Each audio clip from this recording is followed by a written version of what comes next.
الحلقة دي حلقة أصحاب العزيمة، أصحاب الإرادة اللي عايزين يغيروا من نفسهم ويبهروا كل اللي حواليهم.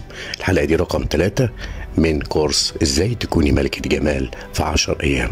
في 10 أيام مع الالتزام بالبرنامج هتلاقي تغيير، وهيكون بداية الطريق للجمال والصحة.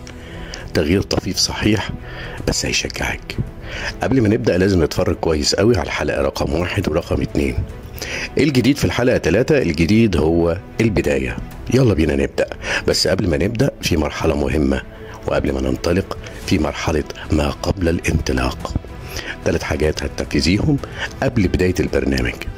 حضر ورقة وقلم واكتبي كل ال3 حاجات دول، مش عشان نكتبهم، لا، عشان ننفذهم. أول حاجة اوزني نفسك. احنا هنبدأ النهاردة اهو من الوقت 0. اوزني نفسك واكتبي وزنك في نوتة بالتاريخ، وبعدين صوري نفسك. ايوه، صوري نفسك في المكان وفي وقت معين وبوضعية معينة وبإضاءة معينة. احتفظي بالصورة دي لأننا كل 10 أيام هنصور نفسنا ونوزن نفسنا ونكتب كل النتائج في جدول بالتاريخ والوزن. يا جماعة الموضوع جد. بعد ما تصوري نفسك شوفي الصورة كويس قوي، وبعدين شخصي حالتك. السمنة فين؟ توزيع الدهون فين؟ هل في كرش ولا لا؟ الصدر مترهل؟ هل في تحت الدقن لغد؟ وضع الرقبة عامل ازاي؟ انت بتكتب ورايا طبعا علشان ننفذ. الدراع فوق الكوع كده شوية تحت الكتف اخباره ايه؟ يا ريت نقيسه ونكتب المقياس. كمان منطقة الفخذ يعني الرجل فوق الركبة نقيس ونكتب المقياس. يبقى احنا كتبنا ايه وسجلنا ايه ووزننا ايه. الوزن مقياس منطقة الخصر عند البطن كده عند الكرش. مقياس الفخذ زي ما اتفقنا. مقياس الدراع بالتاريخ. يبقى كل الحاجات دي احتفظنا بيها على جنب. اوكي. تاني حاجة، شوفي اي حد من العيلة من زمايلك. شوفي 1 2 3 وانت الرابعة بتاعتهم، يعني كونوا فريق عشان التنافس في الخير هيديكي حافز انك تكملي. بلاش الشخصيات المحبطة، ابعدي عن الشخصيات السلبية جدا جدا جدا. احنا مش ناقصين. ايديكوا في ايدين بعض هنوصل كلنا، ونتفق من اولها كده. بلاش تنمر، بلاش احباط، نشجع بعض ونقف جنب بعض ونسأل على بعض لحد ما نوصل كلنا لهدفنا. انت داخله على اخطر واهم مرحله في البرنامج، مرحله التغيير.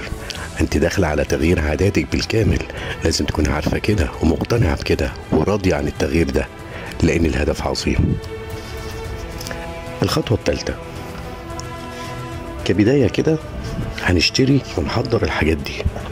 المشروبات والتوابل الحارقه زي ايه؟ زي الشاي الاخضر. بلاش الفتله. هات العلب مكتوب عليها شاي صيني. جنزبيل مطحون 100 جرام، قرفة 50 جرام، كمون هاتي حصى واطحنيه، فلفل اسود حصى واطحنيه، مورينجا اسأل العطار، مورينجا 100 جرام، البابونج 100 جرام، سنة مكي. ايوه زي ما سمعتي كده، سنة مكي. قولي له هات ب10 جنيه، و10 جنيه لافندر. تاني حاجة الخضروات دي يوميا، يوم بعد يوم تكون موجودة عندك في البيت، ما بتنقطعش نهائي.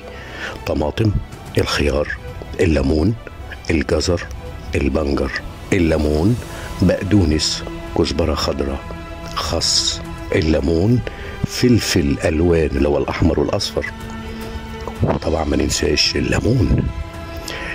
المكسرات، تمن عين جمل مقشر، تمن لوز مقشر، تمن بندق مقشر، تمن سوداني، كيلو عسل نحل أصلي. الزيوت، نص لتر زيت سمسم معصور على البارد بكر، نص لتر زيت زيتون بكر معصور على البارد. الفاكهة دي دايما موجودة عندك في البيت، على رأسهم التفاح، الأفوكاتو، الكريز. يا ريت تجيبي كريز. دوقتي كريز قبل كده؟ الكريز ده حدوته لو اتكلمنا عنه مش هنخلص. الكريز، تمر، الفراولة، التوت، كيوي، بطيخ والموز دول اخر حاجة، وناخدهم كل فترة. بطيخ والموز يعني مش مسموح شوية. حضري الحاجات دي، جهزي نفسك للبداية، بداية أول يوم من أيام العشرة. مش هسيبك، هكون معاكي ساعة بساعة خلال كل يوم من الأيام العشرة. هكون معاكي لحد ما توصلي لنتيجة هتبهرك في اليوم العاشر. استني معايا حلقة بداية الطريق، الحلقة الرابعة اللي جاية. ومش معقول بعد ما اتدبستي واشتريتي كل الحاجات اللي فاتت دي هتطنش؟ مش كده برضه يا ملكة الجمال؟